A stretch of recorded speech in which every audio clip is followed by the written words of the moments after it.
ভিডিওটা শেষ পর্যন্ত দেখবেন। ভিডিওটা শেষ পর্যন্ত দেখলে এখানে কি ঘটেছে সেটা বুঝতে পারবেন, যেটা আপনার কল্পনাকেও হার মানাবে। ভিডিওটা ধৈর্য ধরে যদি সময় থাকে তাহলে শেষ পর্যন্ত দেখবেন।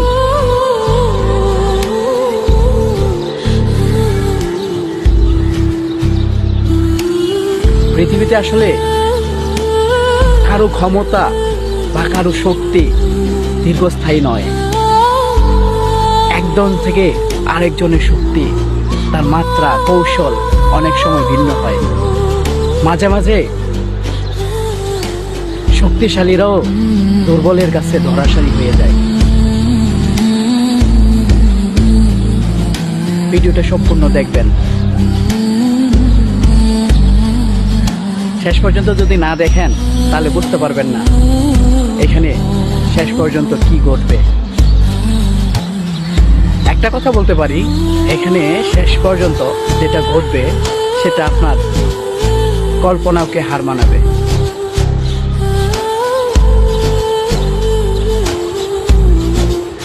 দেখেন,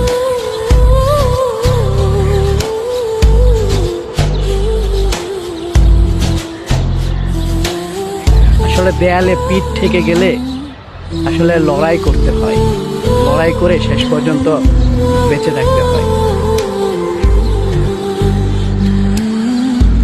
ভিডিওটা অনেক লং হবে, 5 মিনিটের একটা ভিডিও, কিন্তু শেষ পর্যন্ত যদি না দেখেন তাহলে আসলে বুঝতে পারবেন না এখানে কি ঘটনা ঘটবে।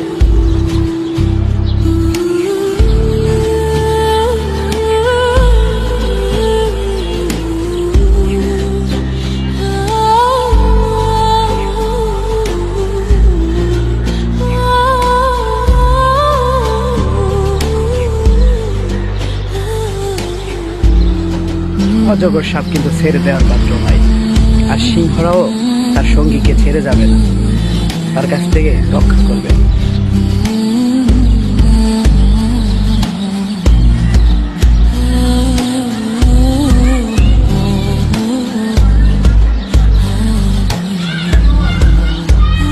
দলবদ্ধ আক্রমণ, একাই লড়ে যাচ্ছে অজগরটি। দেখেন শেষ পর্যন্ত কে জয়ী হয় আর কে পরাজিত হয়।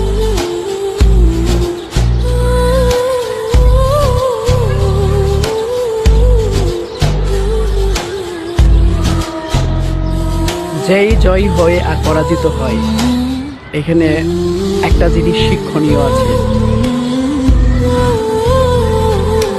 শত্রুকে কখনো দুর্বল ভাববেন না।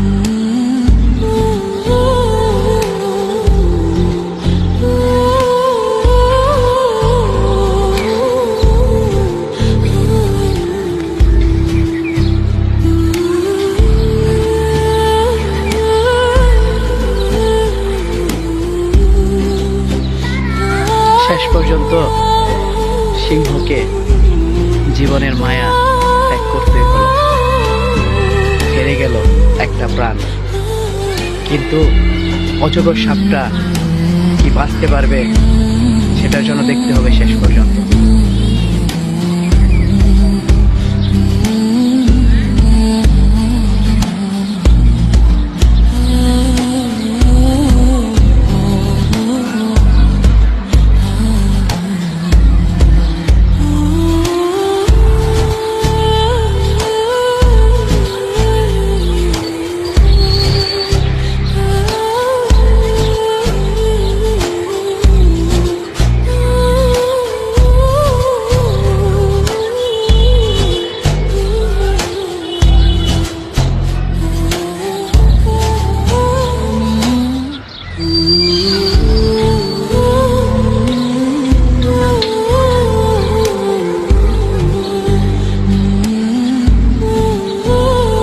সিংহরাও কিন্তু ছেড়ে দেওয়ার পাত্র নয়, তারা তাদের সঙ্গীর মৃত্যুর প্রতিশোধ কিন্তু নিবি যে কোনোভাবেই হোক। সিংহ কিন্তু ছেড়ে দেবে না। দেখেন, দলবদ্ধভাবে আক্রমণ আবারও শুরু করলো তাদের সঙ্গীর মৃত্যুর প্রতিশোধ নেওয়ার জন্য। বলেছিলাম আপনাদেরকে যে শেষ পর্যন্ত যদি আপনারা দেখেন তাহলে আপনার কল্পনাও কেউ হার মানাবে। ভিডিওটা যদি ভালো লাগে শেয়ার করে দিবেন, অন্যকে দেখার সুযোগ করে দিবেন।